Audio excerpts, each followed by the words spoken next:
Welcome to another In Wheel Time podcast. It's the In Wheel Time Car Talk Show coming up. Jeff has a feature on drive-ins, and Mars reviews the Chevy Equinox EV. Just ahead on this segment of the In Wheel Time Car Talk Show. Howdy, along with Mike Out of This World Mars. We always need more Jeff Zekin, Chief Engineer David Ainsley, who we'll see next weekend. All right. I'm Don Armstrong. Glad you could join us for our live rendition of In Wheel Time. Got some recalls to tell you about.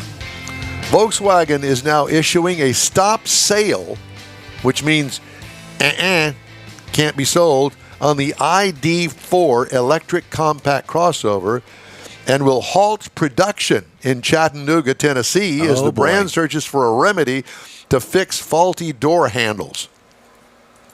The automaker recalling 98, almost 99,000 ID4s because of defective door handles that offer insufficient water protection. The glitch can lead to printed circuit board malfunctions if water seeps through and causes an open command to the door lock while the vehicle is moving. Martha? Martha, where are you, Martha? Come back here. Yeah, sorry, you fell out of the car. The recall affects 21 to 24 ID4s, and all door handles are included. The ID4 is VW's first volume electric vehicle and first electric crossover sold in the United States. Way to go. VW does not have a fix for the issue and said in a statement that it will temporarily stop ID4 production at its Chattanooga factory until a repair is available. The statement said VW furlough 200 employees at the factory starting September 23rd. That's Monday. Ouch. Also on the recall list, forward-sensing camera malfunctions has recalled the Mazda CX-3, CX-50, and the Mazda 3 for the 24 and 25 model years, and incorrect headlight software for the Porsche Taycan for 2024. Incorrect headlight software. So probably the dimming aspect of it, and who knows? Make it come on and off. I don't know. The automatic. I don't know, but whatever the case may be. All right. We've got that taken care of. I'll put that in the finished pile. Put that in the finished pile. This is the one that's on fire over there. Yeah. And it's been kind of on fire since we started the show today. We kind of smoothed it out a little bit. Yeah, I guess. Yeah, we ironed it out. Ironed it out. So now I thought what we would do is play our little game of Hemmings Sold Car Roundup. Play along at home. What do you think? We'll ask the dais, the panel here. What do you think? A 1976 Pontiac Trans Am. It looks kind of rough. What do you think a 76 Pontiac Trans Am with the big chicken on the hood? What do you think that would sell for? It was yellow. It's yellow with kind of a golden black chicken hood. I don't think I ever saw a yellow one. Well, there's one here. I'm going to say $7,000. Mars? It's on Hemmings. I'll go 6. Well, you all overbid it because it sold for $4,600. That was my next guess. I'll give it to you, Mike. You got closer. Now let's go to something that's much prettier. A 1965 Chevrolet Corvette. And the Corvette would happen to be a roadster. In other words, a convertible. A 65 Chevy Corvette. It looks like a driver. I don't think it's a show car. It's got a license plate on it. It's red in color. Don't know what the color at the top is. But 65 Corvette convertible. You want to go first? No, go ahead. 40. I'll go 46. How about $99,750? Well, there's something that we're not seeing. Correct. I would say so. It's either... Did they do fuel injection in 65? I'm thinking it was... I think they may have, but I'm thinking maybe it's a big block car. A big block, something rare, but I don't know why you would have aftermarket wheels on something like that and still get $99,000. Yeah, I don't know. I got one here for Jeff. Now, Jeff's had a little trouble with his car. Yeah, I've had some mechanical issues, but they're all solved right now. They're good. Well, we can talk about those. You had the mass airflow sensor. All that, had to have it put on a rollback. And then just lost a battery this past week. But that was under warranty. Aha. I'm familiar with that. Yeah.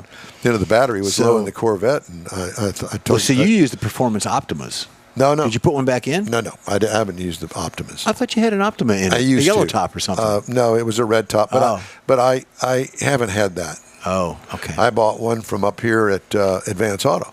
Okay. I think it's a Die Hard or something. Could be. Yeah, they're all. It's a pretty red much- lead. It's a lead acid battery. Well, The old school stuff. All the battery manufacturers. There's only one manufacturer. They just label them in the factory. Because you got the Die Hards, you got the AC Delcos.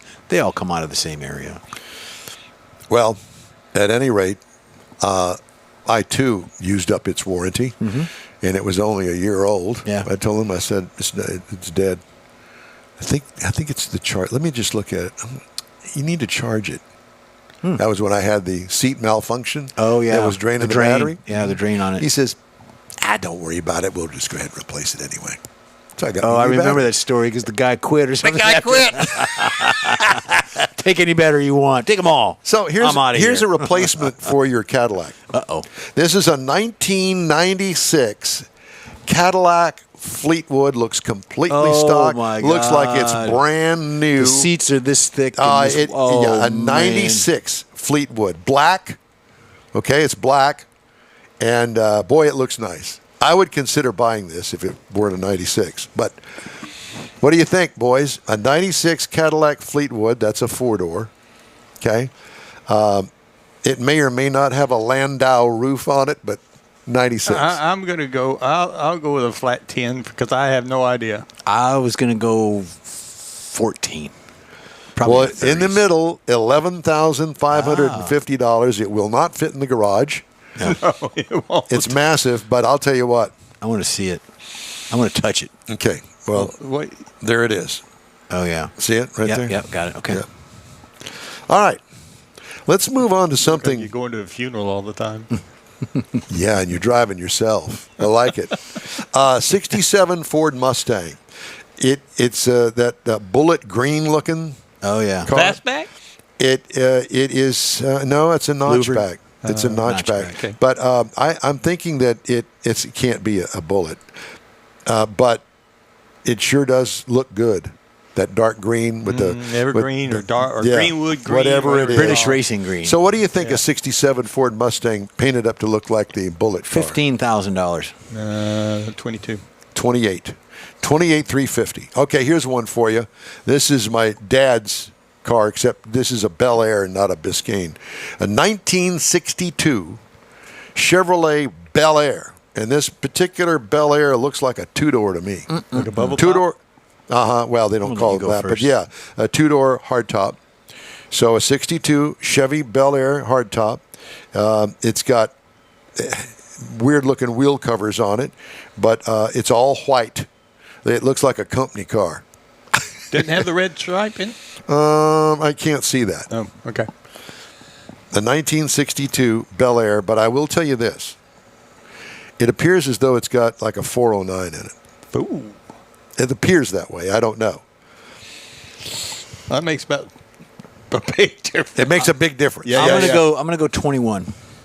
Oh, God. No. I would go 35, and if it's a 409, I would say 60. Well, you're close. 55,650 is Oh. what it went for. That's why I kind of think, I'm looking at the badge. It's kind of hard to tell in the picture. Yeah. But here you go. My mother had could- a Chevrolet that year. She had 62. All right. Well, Yep. there it is. That's- All right. yep. Here's one for see, you, that's- Mars. that's- You would be the standout. You would be the star in Neaterville. I thought he was. A 1969 Pontiac GTO Judge. That'd be one you could take Becky on a date to the Friday night football game in. Is it the orange color? Yeah, It'd have to be. Yeah, Yes, if it's it's the real. Judge orange. and the judge, yeah. the Judge. Here comes the Judge. And from what I understand, that's where they got that from, was from the Laugh-In Yeah, show. from the TV show. Yep. Who was the judge? Flip Wilson. Yep. I'm trying to. I just saw something about those cars. They were talking about the knockoffs and how to tell the differences between them. Well, I don't know anything about but that. not- I'm going knockoff to or not. say that 67 for me. 67 for you. Okay. This is a 1969 Pontiac GTO Judge. Come on, Mars. We'll 38. 38. $44,100. Oh, I'll give you that one too. Came All closer. right. Here's one. 84 Buick Regal. It looks like a turbocharged, black. 84 Buick Regal. Obviously a two-door. Looks pretty good. Originality, I don't know. But 84 Buick Regal looks like a Grand National car. But it doesn't say it's a Grand National. Well, it's got the emblem on it. And, no, it doesn't say that. But Well, they we're going to don't. assume it's a Grand National then. Yeah. 22. 32. 26,250. I'm going to take that one. If that's an all original, I mean, never know these days, but you see it right there, it looks pretty good. Mm-hmm. That'd be something to go home with. When we were on the hot rod tour down around the square, there was one Grand National down there. He kind of modified it a little bit, but basically the car was stock. And that was the one that was kind of ugly under the hood, wasn't it? Yeah, because he had done some mods. Well, under there. not only that, but I mean, it was just kind of, it was a driver. Yes. 1996 Volkswagen Combi.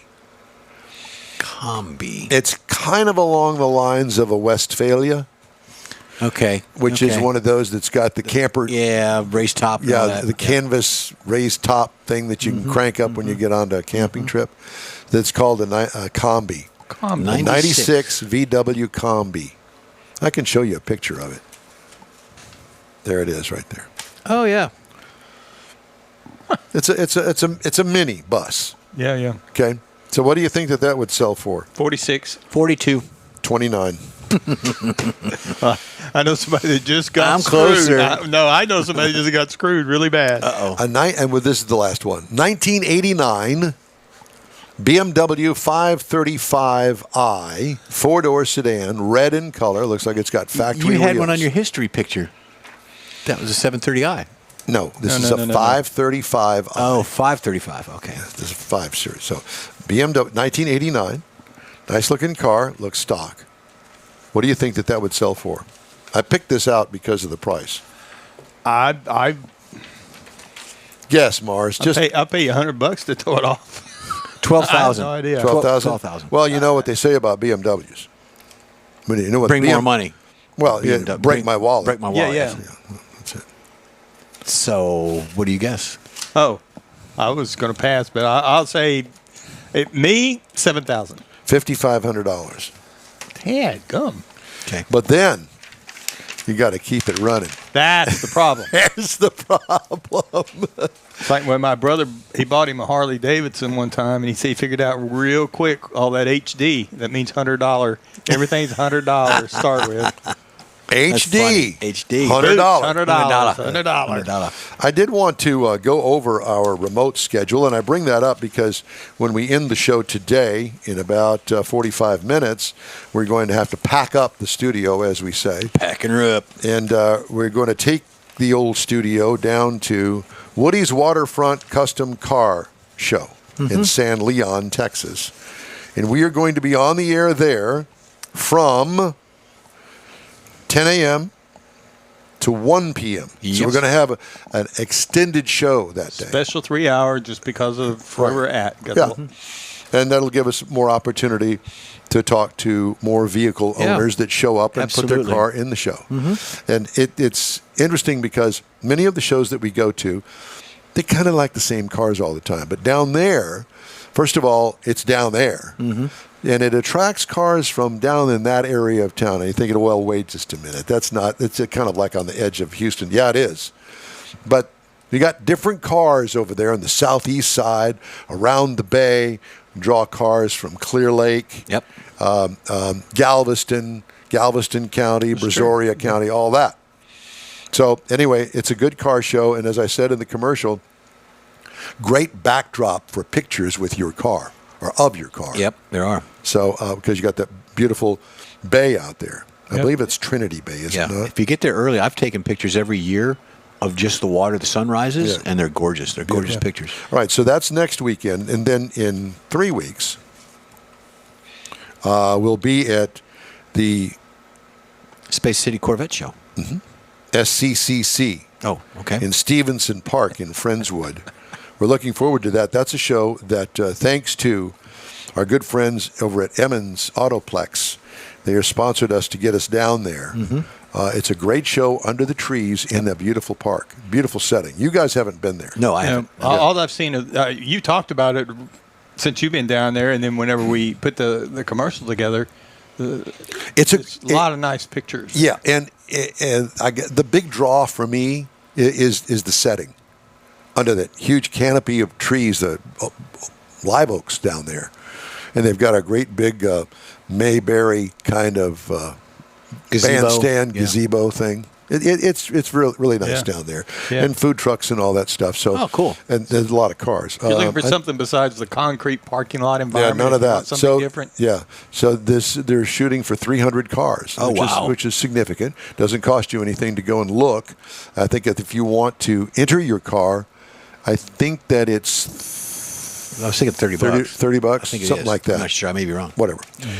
So that, and then we got on the 19th. October 19th, we're going to Spring Branch High School Museum Car Show. It's something that you set up. Yes, sir. You know, we were approached out at one of the Tailpipes and Taco events. We were. And we went over there to kind of check it out and stuff. And they literally have a museum in the old Spring Branch High School thing, and it's a community thing. And it amazes me the amount of stuff they've got in there, and it kind of wish that my school would have done something like that. When I think about my grandkids, we didn't have anything like that. In my day in school, we didn't have anything like that. If you wanted to go to a car show, you went to Autorama down at the what was it called? I had it on the tip of my tongue. I can't remember. It's a hall. Yeah, I know. I'll think of it in a minute. But anyway, we also have coming up Hemi Hideout. Fun. That's going to be on November the 9th. That's an open show. Well, just $10 donation. $10 donation, and it's open to the public. Cash only. And then Thanksgiving weekend, Autorama at the George R. Brown. Yeah, that'll be fun too. Yeah, that always is. So be sure and look for us and say hello when you see us out there. We'd love to say hello to you. You betcha. All right. We need to take a break. Yeah, we do. All right, let's do that. The In Wheel Time Car Talk Show is available 24/7 through the iHeartRadio app. Just look for In Wheel Time Car Talk. And a new daily podcast is available from your favorite podcast provider. We also video stream our live 2-hour weekly show on Facebook, YouTube, and InWheelTime.com. The In Wheel Time Car Talk Show will continue right after this quick break. The original group of Lupe Tortilla restaurants will have you telling your family and friends just what the original recipe means when it comes to the best fajitas in Southeast Texas.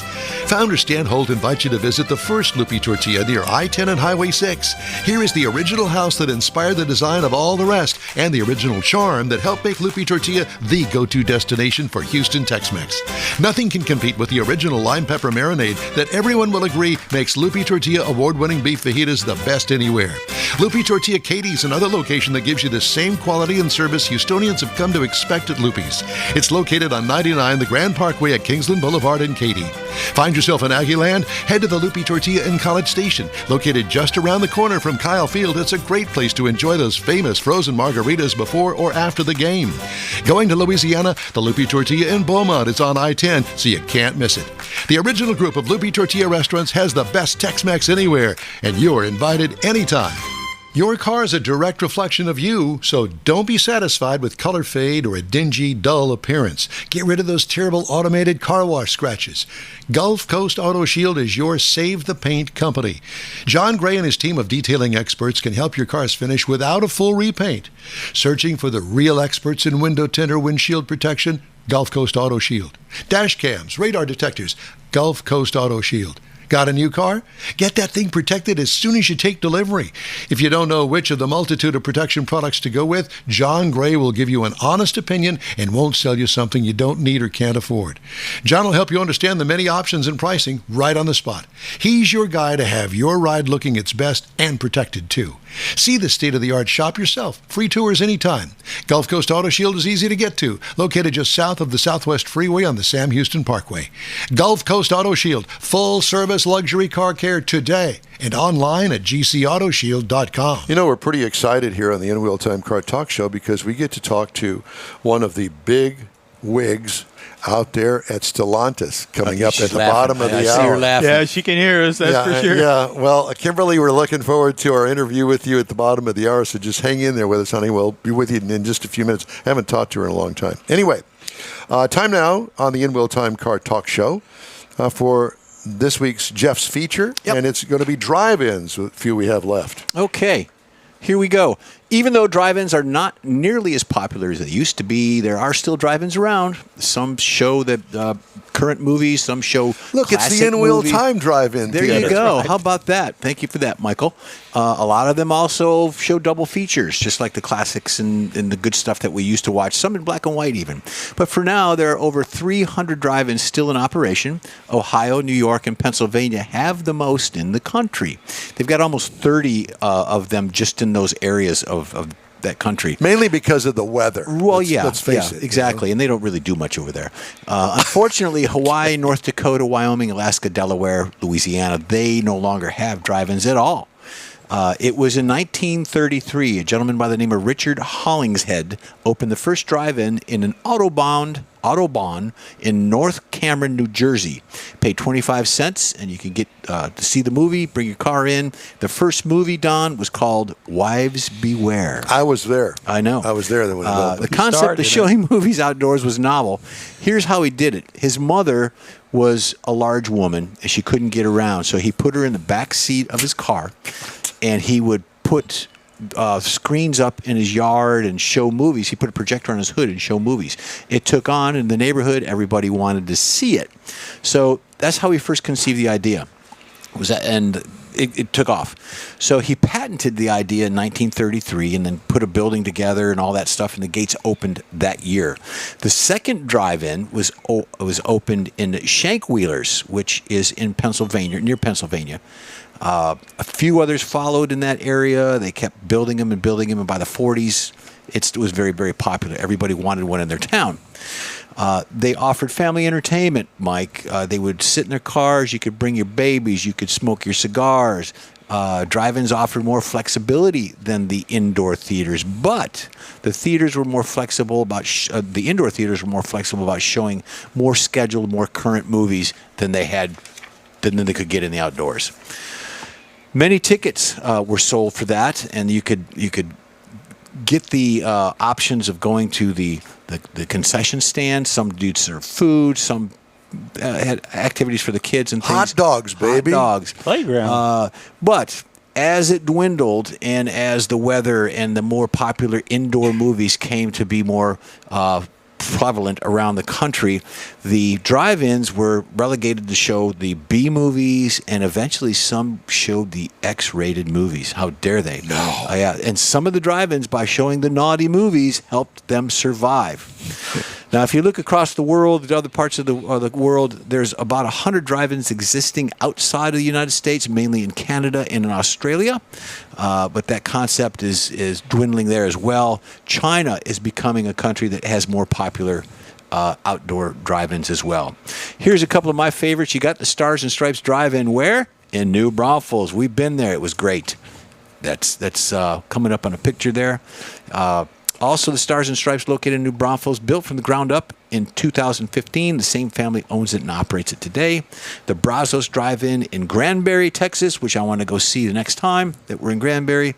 It's a single screen theater located in Granbury, which is about an hour's drive out of Fort Worth, Texas. And there you go. Thank you, sir. Yep.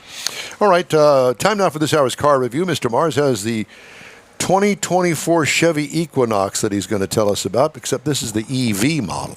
Oh, yes, okay. this is the new model for 2024, the EV, and we happen to have, it actually comes in 5 trim levels, a 2LT, a 2RS, a 3LT, a 3RS, and a 2RS Launch Edition. Well, we had the RS, the 2RS model, so it's kind of a mid-trim level, if you will.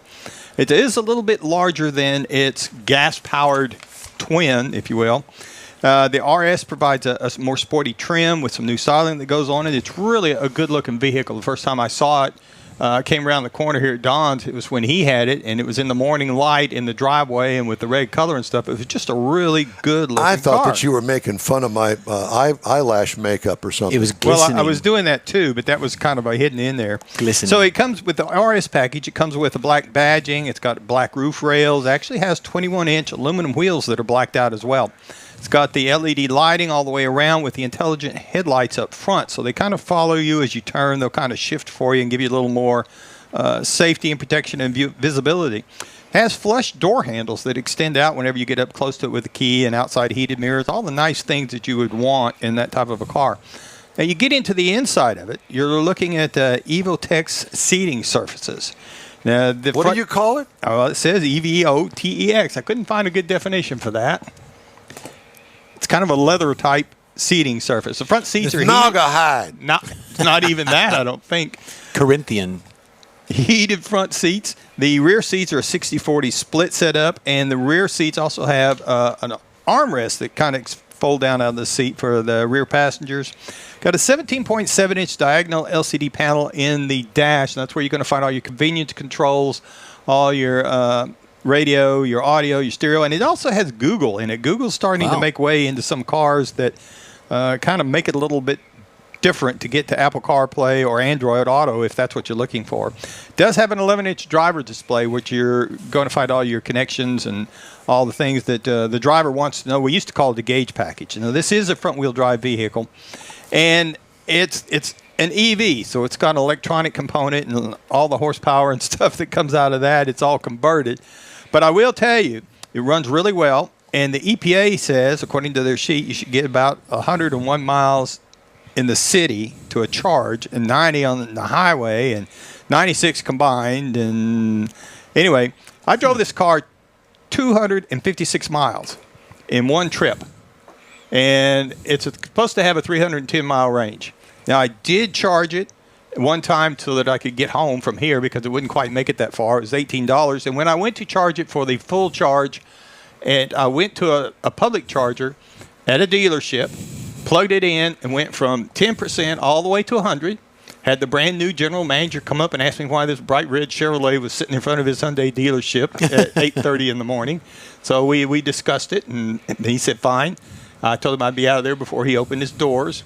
But the really cool thing was... You're stealing his electricity. Well, no, it's out there public, and he has the gate open so that people can do it. But he thinks it's going to be primarily Hyundai dealers, Hyundai people. He asked me why I wasn't at the Chevrolet, and I said, Chevrolet doesn't have a charger that I can get to. And I said, I put my credit card in. He said, okay. If you put your credit card in, it's good. But apparently he's so new that I looked at my credit card statement, and there's no charge for that. They've got the machine turned to where he doesn't charge. It charges it back to the dealership. Perfect. So, thank you very much, Hyundai dealer there in Nederland. Now, as far as riding it goes, it's got a little bit stiffer tires. I mean, it's an EV, and so it's a smooth ride. Other than it, I would like different tires, but all the EVs are that away. God. Base model on this is $43,295. Now, base trim price that we were driving was $43,400. The as tested price was $50,795. Wow. Lots of things out there to look at in the Hyundai, Kia, and even the Volkswagen's got some that are comparable in price and range. So if you're looking, be sure and look around at all of them because they all offer something a little bit different. Today's In Will Time Car Talk Show is sponsored by the group of original Lupi Tortilla restaurants in Houston, Beaumont, and College Station, Gulf Coast Auto Shield, and Pro-Am Auto Accessories. We continue right after this. Pro-Am Auto Accessories has been serving Houston's auto enthusiasts since 1984, providing world-class products for sports cars, European sedans, and American muscle. Pro-Am is known as the place to go to find exclusive and hard-to-find parts and accessories. Pro-Am is one of the very first distributors in the USA for brands such as Recaro, Redline, Momo, Corbo, and Simpson.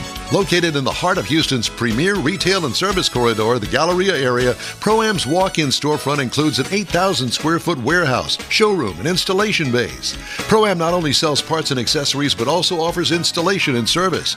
Pro-Am is now reaching a worldwide audience through Pro-Am.com, taking its local reputation to the rest of the world. At Pro-Am Auto, you'll be dealing with a small group of professionals who truly want to help you with your automotive needs. If you don't see what you're looking for on the website, call and Pro-Am will lend you a hand. Pro-Am Auto, 6125 Richmond at Green Ridge in Houston's Galleria area. Call them at 713-781-7755. The In Real Time Fall Tour begins Saturday, September 28th at Woody's 6th Annual Waterfront Rod and Custom Car Show. There'll be awards for Best Truck, Rat Rod, Import, Paint, Engine, Interior, and Best of Show. It happens at the Topwater Grill in San Leon, Texas, where the backdrop of Galveston Bay will be one for your car scrapbook. Registration is $30 per car on site. Visitors are free 8 to 4, Saturday, September 28th. It's Woody's 6th Annual Waterfront Rod and Custom Car Show at Topwater Grill in San Leon, Texas. The In Real Time Fall Remote Tour continues Saturday, October 12th from 8:30 to 3 at the Good Grub and Gears Car Show and Fall Festival, hosted by the Space City Corvette Club. See up to 300 cars under the trees in beautiful Stevenson Park at 1100 Friendswood Drive in Friendswood. Competitors register online. Proceeds benefit Texas Equisearch. Showgoers will see all makes and models of the finest rides around at this judged event. It's Saturday, October 12th, 8:30 to 3 at the Good Grub and Gears Car Show and Fall Festival, Stevenson Park in Friendswood. That's it for this podcast episode of the In Wheel Time Car Show. I'm Don Armstrong, inviting you to join us for our live show every Saturday morning on Facebook, YouTube, Twitch, and our InWheelTime.com website. Podcasts are available on Apple Podcasts, Spotify, Stitcher, iHeart Podcast, Podcast Addict, TuneIn, Pandora, and Amazon Music. Keep listening, and we'll see you soon.